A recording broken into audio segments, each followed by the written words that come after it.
Mayong adlaw, ablihan nato ang atong mga Biblia sa Juan Kapitulo 1, versikulo 4 ngadto sa 8. Juan Kapitulo 1, versikulo 4, kutob sa 8, ug nagaingon mga igsoon. Diha kaniya ang kinabuhi, ug ang maong kinabuhi maong kahayag alang sa mga tao. Ug ang kahayag nagadan-ag sa taliwala sa kangitngitan, ug ang kangitngitan wala makabuntog kaniya. Day usa ka tawo nga ginganlan si Juan nga gipadala gikan sa Dios. Siya mianhi sa pagsaksi, sa pagpanghimatuod mahitungod sa kahayag aron ang tanan motuo pinaagi kaniya. Kini siya dili maong kahayag.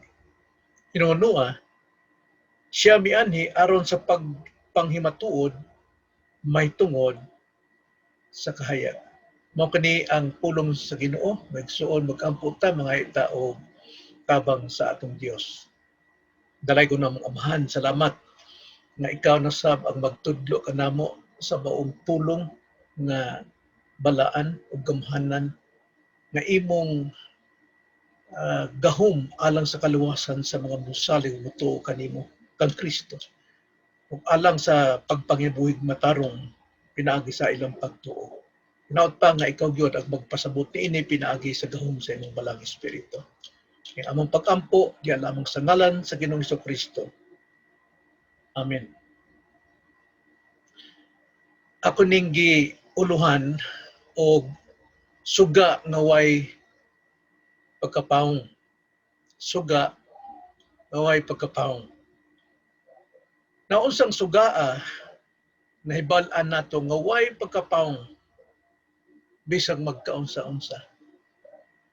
Siguro makaingon ta adlaw kay tungod ang adlaw bisan o gabi nagpadayon lang gyapon siya og sidlak didto sa pikas. Apan mulabaw pa ni ana ang suga nga dili mapawong og usara gyud ang suga sa tibuok kasaysayan ning kalibutan. Suga nga way pagkapawong labaw pa sa adlaw nakailatangak kini mao si Kristo. Sa Juan 8:12 siya mismo ang nagsaksi sa iyang kagalingon, umiingon, ako mao ang kahayag alang sa kalibutan. Siya nga magasunod kanako dili gayud magalakaw sa kangitngit. Hinunua, magabaton siya sa kahayag nga magahatag og kinabuhi. Kaniya kahayag kang Kristo, kaniya way pagkapawong o ang kahayag mao ang kinabuhi alang sa mga tao. Now, dinhi sa atong gibasa mga igsoon, dili ta suga nga mulandag nga way pagkapawong. Apan gisugo ta ni Ginoong Kristo nga kinahanglan magpadan-ag ang atong kahayag aron makita sa mga taong anaa sa kangitngit ang tinuod nga suga way pagkapawong nga mao si Kristo.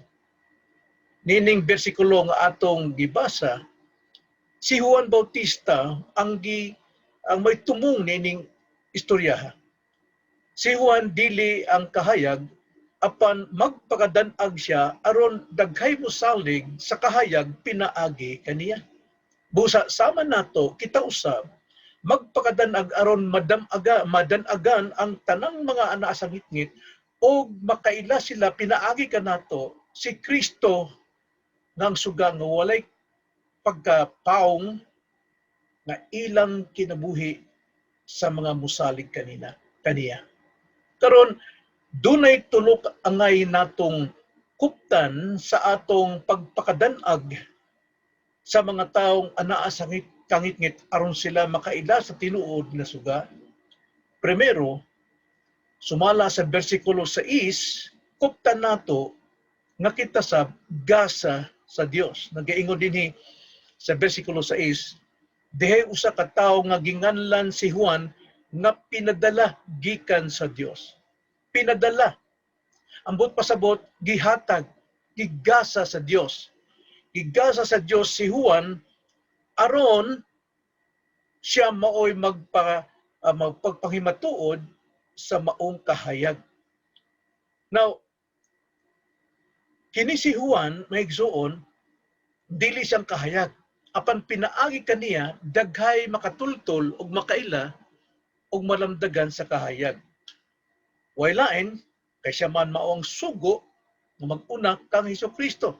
Nagaingon sa John 3:16, tungod kay gigugma gayon sa Dios ang kalibutan nga tungod ni ana gihatag niya ang iyang bugtong anak aron ang tanan nga mosalig kaniya dili malaglag kundi may kinabuhing dayon. Og primero niini si Juan siya gud misalig kang Hesukristo nga malabot og siya dunay kinabuhi dayon. So busa siya usa ka tinugyanan sa Ginoo nga karon siya maoy magdan-ag na sad sa mga kangitngitan nga dala ang tinud nga suga nga si Kristo aron sila mosalig og sila maluwas. Sama nato. Naluwas ta pinaagi kang Kristo. Nagaingon ang Juan 1:12. Apan sa tanang midawat kaniya, sa tanang mituo sa iyang ngalan, kanila naghatag siya kagahom sa pagkahimong mga anak sa Dios. Kagahom, ambot pasabutin na autoridad nga kita mahimong anak sa Dios. Subusa, kung kita mga anak, doon natay Espiritu ni Kristo. Sumala sa Galacia 4:6, tungod kay kita mga anak, gisugo sa amahan ang Espiritu sa iyang anak nga mupuyo sa atong kasing-kasing. Busa kita, makatawag, doon na natay kaarangan nga mutawag sa Dios nga amahan. Kay tungod si Kristo, ang Espiritu ni Kristo, naamang kanato. Usa may anak sa Dios.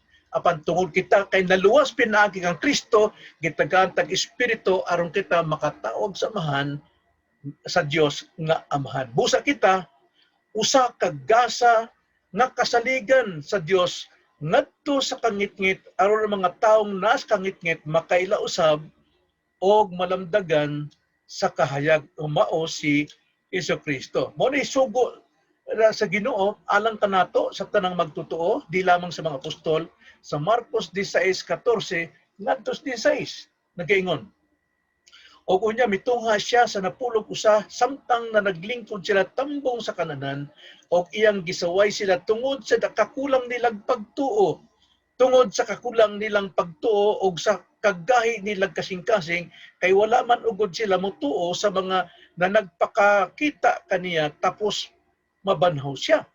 Og siya mingon kanila, panglakaw kamo sa tibuok kalibutan ug iwali ninyo ang maayong balita ngadto sa tibuok nga kalibutan. Ang motuo og magpabautismo maluwas apan ang dili motuo pagahukman sa silot. Sama sa mga alagad, gisugo sa Ginoo, mausab kita. Nga kita gisugo nga kita magpakadan-ag nining mangitngit na kalibutan aron dad-on nato ang suga sa kinabuhi nga mao ang Ginoong Hesukristo. Busa kita mga sinaligan.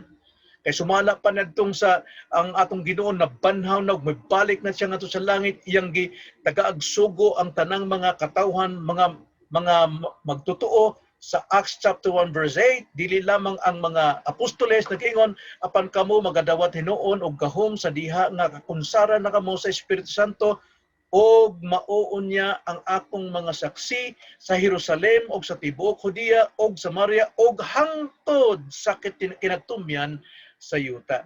Subusa, kita mga Kristohanon, sama ni Juan nga Kristohanon, atong pagakuptan nga kita gasa usab sa Dios. Ikaduha, sumala sa bersikulo 7, kuptan nato nga kita saksi sa Dios. Tanan tong bersikulo 7. Kini siya dili mao ang kahayag, hinunua siya miyanhi aron sa pagpanghimatuod mahitungod sa kahayag. Pagpahimatuod, pagsaksi, no? Pagsaysay bahin sa kamatuorang nadawat niya o kamatuorang gibuhat ni Kristo kaniya alang dito sa mga taong anaa sa kangitngit. Pasabot, saksi. Si Juan saksi, sama nato, usab, kupta nato nga kita mga saksi sa Dios. Busa kung saksi, kasaligan. Kasaligan gayon. Roma 10:13 ngadto sa 15. Nagaingon kay ang tanan nga mga liya sa ngalan sa Ginoo maluwas. Timani kay maigsuon. Tanan kunong mutawag sa Ginoo, sa ngalan sa Ginoo maluwas. Karon pangutana, ngano man silang mutawag man? Kay tungod nakaila sila. Nganong nakaila sila? Kay tungod dunay nagtudlo nila. Nganong dunay may nagtudlo? Kay dunay may gisugo nga magtutudlo. Basahon nato utro. Kay ang tanan nga mga liya sa ngalan sa Ginoo maluwas. Apan, unsaon man sa mga tao sa pagpangaliya kaniya nga wala nila tuuhi. Versikulo 14. Unsaon man nila sa pagtuo kaniya nga wala gayud nila hidunggi. O unsaon man nila sa pagkadungog kun walay magwawali. So versikulo 15, o kung saan man sa mga tao sa pagkawali gawas kung sila pinadala. Ingon sa desulat, katahom gayod sa mga tiil sa mga nagwali sa maayong balita. Kung sa may gisulti din sama ni Juan, siya pinadala sa Dios. Kita usab gasa sa Dios. Ikaduha, saksi sa Dios. Gikasaligan o sinaligan sa Dios. Kay tungod gitagaan ta og kagahom nga kita mahimong anak sa Dios. O kita gisugo nga kita kinahanglan magpanghimatuod dili lamang nini lugara kundi sa tanang lugar nga arangan natong maabot. So busa atong kuptan nga kita saksi sa Dios. Aron ang mga tao nga makaila pinaagi sa atong pagsaksi, pinaagi sa atong pagsaysay, sa atong pagtudlo, sa atong pagwali, makaila sila, malamdagan sila sa ilang hunahuna, og sila mga liya sa Ginoo kay tungod duna na sila'y pagtuo. Mauna ang katuyuan sa kinabuhi ni Juan. Maupoy katuyuan sa kinabuhi nato. Dili lang sa pagpakinabuhi nining kalibutan, kundi ang ato yung primerong sugo, the Great Commission, is to share, to preach the gospel. Nag-iingon diya sa John 1:17. Pero tanaw nato nga si Juan, wa gyud siya moangkon nga siya maong suga. Kita usab di ta moangkon nga kita ang suga, kita ang paglaom sa mga tao. Kita ang magluwas sa mga tao. Dili kita igo lang sa paglandag, pagdayag sa tinuod nga suga nga si Jesucristo. Nay uban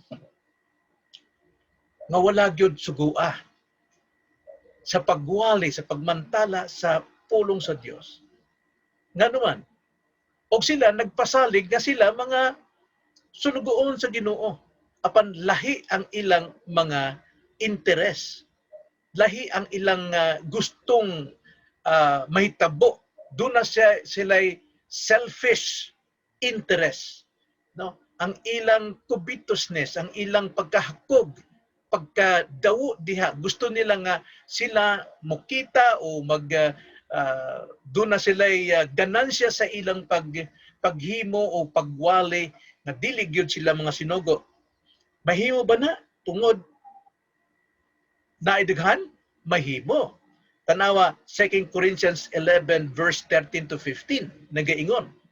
Kay ang maong mga tao, maoy mga apostoles nga mini, mga magbubuhat nga malimbungon, nga nagatakuban sa ilang kaugalingon, ingon nga mga apostoles ni Kristo. O kini dili hinuon ikahibulong kay bisan gani si Satanas nagatakuban man sa iyang kaugalingon ingon nga manunulunda sa kahayag. Busa dili ikahibulong kun ang iyang mga sulugoon magatakuban usab sa ilang kaugalingon ingon nga mga ministro sa pagkamatarong alang sa ilang ang ilang dangatan may sibura unya sa ilang mga binuhatan. Now, dili ta mao nga na. Kinahanglan doon na gid tay assurance, doon na gid tay kining testimony nga kita gyud iyang gitawag, naluwas, pinadala o kita saksi gayod sa Ginoo. Daghay magwawali sumala pa ni Pablo sa Filipos chapter 1 verse 15 to 17. Daghan ang nagawali aron lamang siya pasakitan, ang uban pod aron lamang sila magganansya sa ilang gusto. Apan nagaingon si Pablo sa 1 Galatia 6 ngadto sa 9 sila pagkatungluhon. Bisan gani anghel gikan sa langit nga magwali sahi sa mga gitudlo ni Pablo, sahi sa Biblia, sila pagatuluhon. So atong kuptan primero magigsuon nga kita gasa sa Dios. Kung gasa kita, kinahanglan ta daghay mga lipay unta nato sa atong pagmantala sa pulong sa Dios, sa atong pagsaksi. O ikaduha, kuptan nato nga kita saksi sa Dios, dili saksi sa atong kagalingon. Dili saksi sa mga tao o kung kinsa pa man, kundi kita gyud nagyud atong kasayuran sa atong kinabuhi nga kita gyud sulugoon sa Ginoo. O ikatulo, versikulo 8, kuptan nato nga kita matinud-anong tao sa Dios. Makaibalo ta kung dili ta tinuod. O makaibalo pud ta kung matinud-anon tang tao sa Dios. Tanaw sa versikulo 8. Kini siya dili maong kahayag, hinunua siya mianhi aron sa pagpahimang tuod matungod sa kahayag. Siya gyud matinud-anon kini si Juan sa pagpapatotoo, pagsaksi, pagpapatunay sa Tagalog pa tungkol kay Jesus na siyang mao ang kahayag. Matinud-an siya, dili siyang kahayag. Wala sa maingon, doon mo nako. Salig mo nako, dili. Kundi siya matinud-anong saksi sa kahayag aron ang tanan motuo pinaagi kaniya. Pinaagi kang Juan. Sama pud nato maning kamuta nga kita matinud-anong magsaksi kang Kristo aron mosalig sila kang Kristo tungod sa maayo natong pagpanulti, tinuod o balaan natong motibo diha sa pagwali sa mayong balita. Kini si Juan, dili manggali siya kahayag, apan sa iyang binuhatan, hayag yun ang iyang binuhatan. Sumala sa verse 7 sa atong teksto, siya miyani sa pagsaksi. Mo na iyang binuhatan, pagsaksi. Aron ang tanan mo tuo sa tinuod nga suga sa kahayag. Sama nato. Kita gitawag ni Kristo nga mga suga nining kalibutan, kinahanglan gyud nga matinud-anon natong idanag ang atong mga maayong buhat aron makita at masabtan maila nila ang tinuod nga suga nga atong gisaligan o gituuhan. Mateo 5:14 nagaingon na igsuon, kamo mao ang kahayag alang sa kalibutan.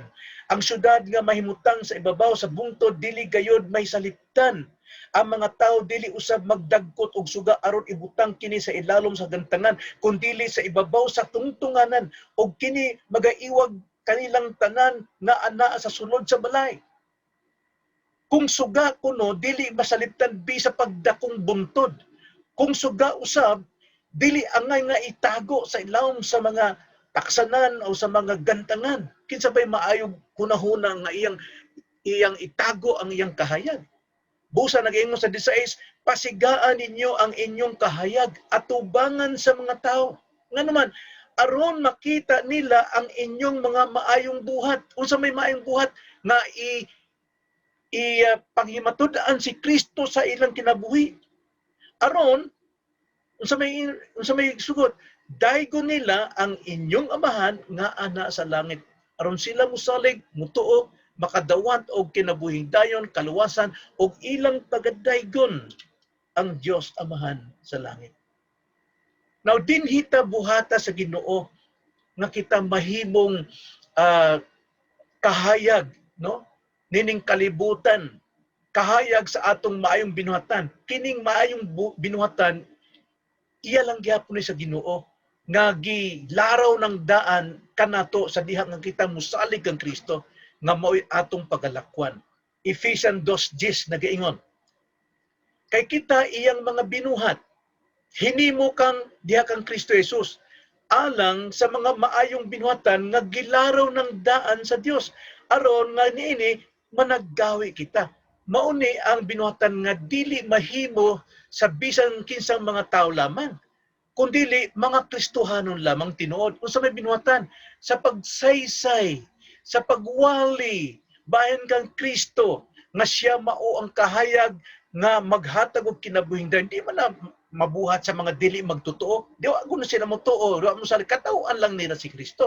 Apan maunay maayong binuhatan na buot sa Ginoo nga maoy atong pagalakwan. So binuhata alang niining maong tumong. kita instrumento sa kaluwasan sa uban. Subusa mga igsoon sa atong mensahe karon gabiuna. Mao ba ni ang tinguha nimo sa imong kinabuhi karong Kristohanon ka na?